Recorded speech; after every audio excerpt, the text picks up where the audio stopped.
Untuk kualitas audio yang lebih baik, silahkan gunakan headset atau headphone kalian.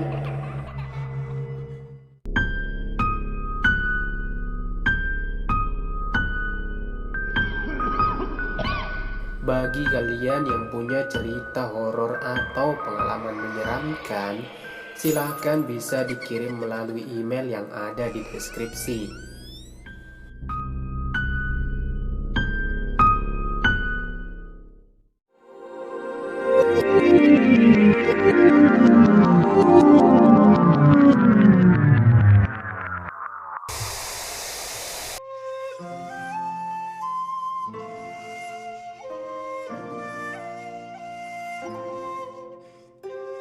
Pada episode yang lalu, Ki Sulut bertapa ke sebuah sungai di pinggiran hutan selama 3 hari 3 malam.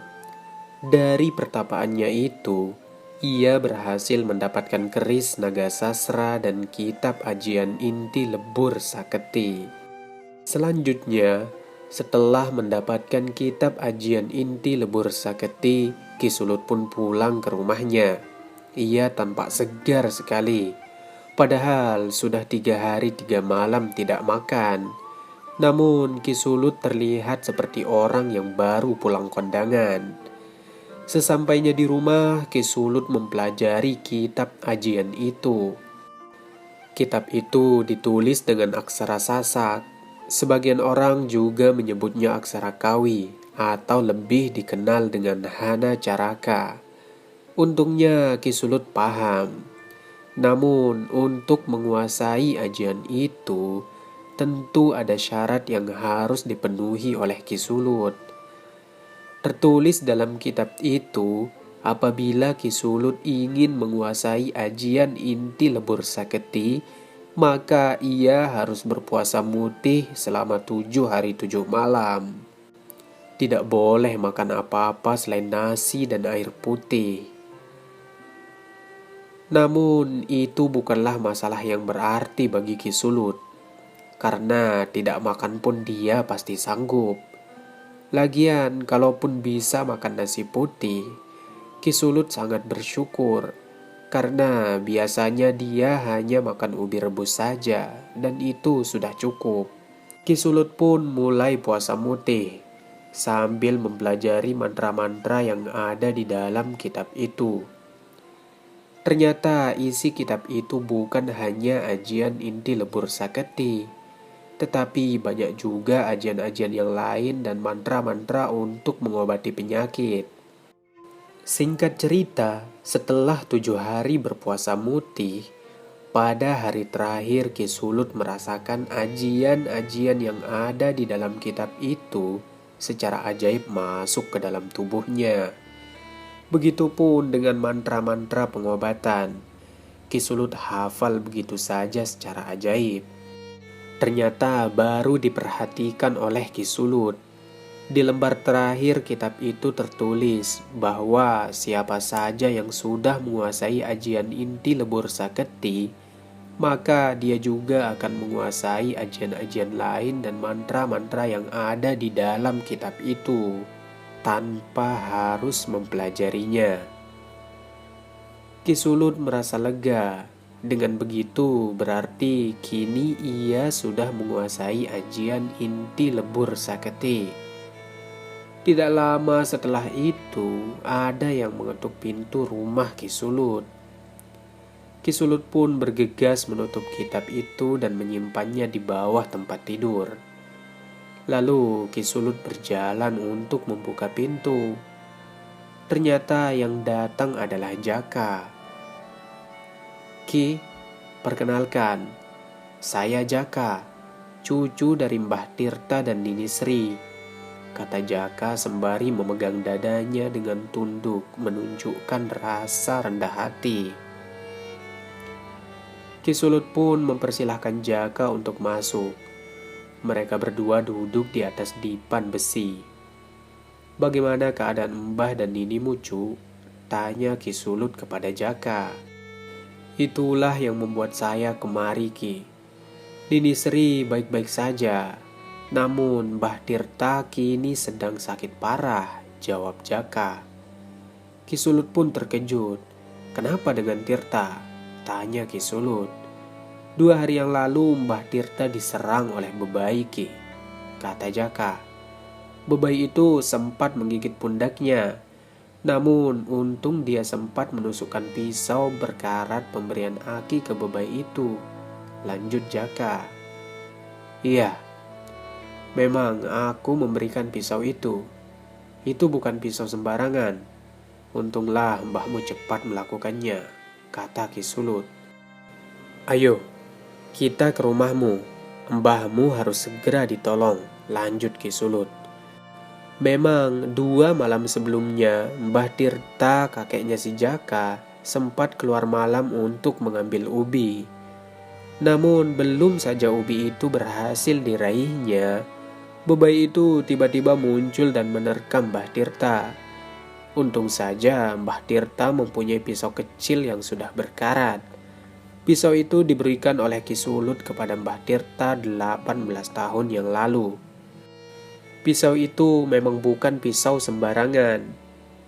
Itu pisau sakti yang bisa melukai makhluk halus. Mbah Tirta berhasil menusukkan pisau itu tepat di punggung bebai. Seketika bebai itu pun berlari dan menghilang di kegelapan. Untungnya luka di pundak Mbah Tirta tidak terlalu parah. Namun, apabila orang sudah terkena liur bebai, maka bagian tubuh yang kena itu pasti akan terinfeksi dan lalu membusuk. Semenjak malam itu, Mbah Tirta demam sangat tinggi. Badannya memang panas, namun Mbah Tirta menggigil kedinginan. Luka di pundaknya juga semakin hari makin parah. Lukanya mengeluarkan bau busuk, dan di lukanya itu keluar belatung-belatung kecil. Nini Sri yang melihat itu pun ngeri dan tidak tahu harus berbuat apa. Akhirnya Mbah Tirta meminta Jaka untuk menemui Ki Sulut. "Jaka, pergilah kamu ke rumah Ki Sulut. Bilang kalau kamu adalah cucuku dan beritahu dia keadaanku saat ini." Jaka yang mendengar hal itu pun langsung bergegas ke rumah Ki Sulut. Saat Jaka dan Ki Sulut di jalan menuju rumah Jaka, Ki Sulut pun menceritakan kepada Jaka bahwa ia dan kakeknya Jaka adalah sahabat baik. Orang tua Ki Sulut dan orang tua Mbah Tirta juga bersahabat. Bahkan oleh orang tuanya Ki Sulut, Mbah Tirta dan Ki Sulut disaudarakan, harus saling menjaga dan melindungi satu sama lain. Singkat cerita, Ki Sulut dan Jaka tiba di rumah Mbah Tirta atau kakeknya Jaka.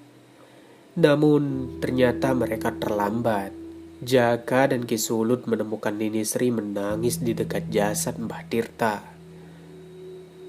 "Dia sudah meninggalkan kita," kata Nini Sri sambil terisak tangis sembari menyeka air matanya. Ki Sulut pun bergegas memeriksa. Ki Sulut berusaha membaca mantra dan mengeluarkan tenaga dalam semampunya. Namun hidup memang hanya 1 kali. Mbah Tirta memang benar-benar sudah tidak bisa diselamatkan. Luka bekas gigitan bebai itu membusuk, namun seperti luka bakar, dan juga mengeluarkan aroma yang sangat tidak sedap. Wajah Mbah Tirta pun merah dan gusi-gusinya menjadi hitam. Dan tentu itu semua adalah efek dari gigitan bebai. Jaka yang menyaksikan hal itu pun tidak bisa menahan amarahnya. Sambil menangis, ia bersumpah akan memusnahkan hantu bebai itu. Ki Sulut pun kini mulai terlihat kesal dan marah, karena bebai itu sudah membunuh sahabat terbaiknya. "Jaka, malam ini kamu ikut saya. Kita musnahkan bebai itu," kata Ki Sulut sambil memandang tajam ke arah jasad Mbah Tirta. Jaka tidak menjawab sepatah kata pun. Ia hanya mengangguk, tanda menyetujui ucapan Ki Sulut. "Nanti kamu bawalah kain yang sudah dibaluri dengan minyak tanah, dan bawalah obor. lanjut Ki Sulut yang diiringi dengan anggukan Jaka. Ki Sulut pun berpamit pulang untuk menyiapkan aksinya nanti malam. Singkat cerita, tepat jam 5 sore, Jaka pergi ke rumah Ki Sulut dengan membawa kain yang sudah dilumuri oleh minyak tanah. Kain itu langsung ia masukkan ke dalam tas yang terbuat dari kulit kerbau. Dan tak lupa pula Jaka membawa obor yang belum dinyalakan. Setelah sampai di rumah Ki Sulut langsung mengajak Jaka ke jalan menurun tempat tewasnya si Aceng. Di sanalah memang sarang bebai itu. Dan tepat saat matahari terbenam, mereka pun sampai di lokasi yang dimaksud. Ki Sulut berdiri membaca mantra-mantra, sementara Jaka disuruh berselimut dengan kain yang sudah dilumuri dengan minyak tanah. Tak lama bebai itu pun muncul. Ukurannya lebih besar dari yang pertama kali Jaka lihat. Matanya merah menyala, giginya tajam dan lidahnya panjang. Liurnya merah seperti darah. Jaka merinding melihat wujud bebai itu.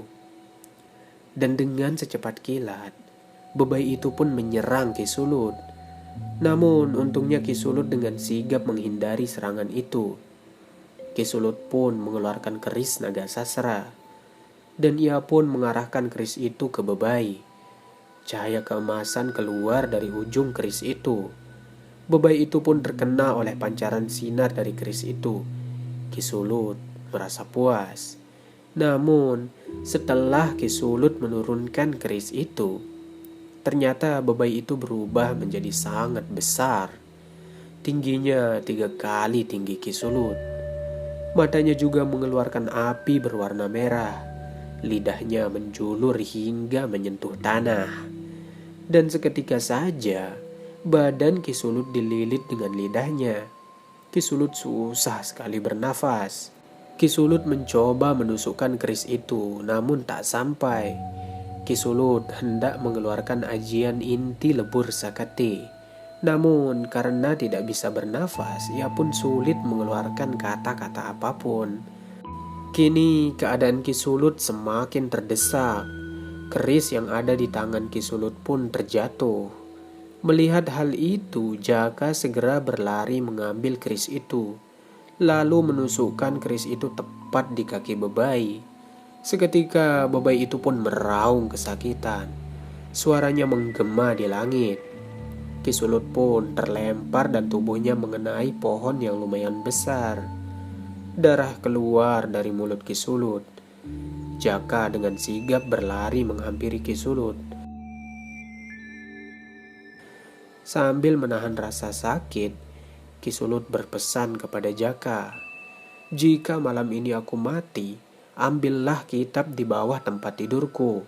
Pelajarilah kitab itu hingga kamu menguasainya, dan musnahkanlah bebai itu." Begitu ucap Ki Sulut. Tubuh Ki Sulut benar-benar lemas.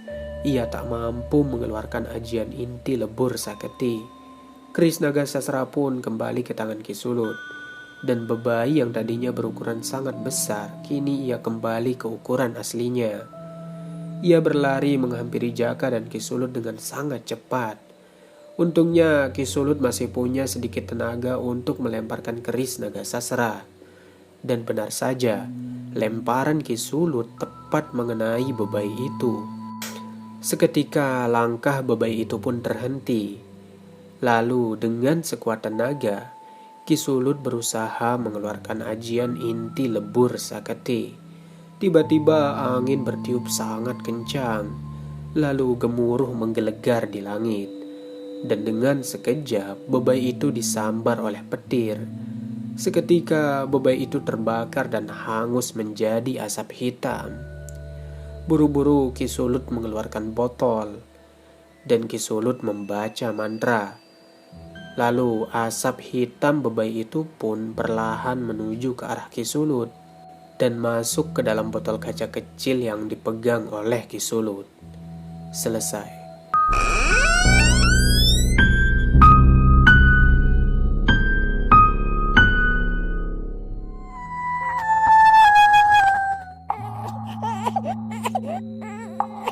Terima kasih sudah mendengarkan cerita ini. Dan bagi kalian yang punya cerita horor atau pengalaman menyeramkan, bisa dibagikan di email yang ada di deskripsi. Sekian, semoga kita semua tetap dalam keadaan sehat dan selamat di dunia dan akhirat. Shut up!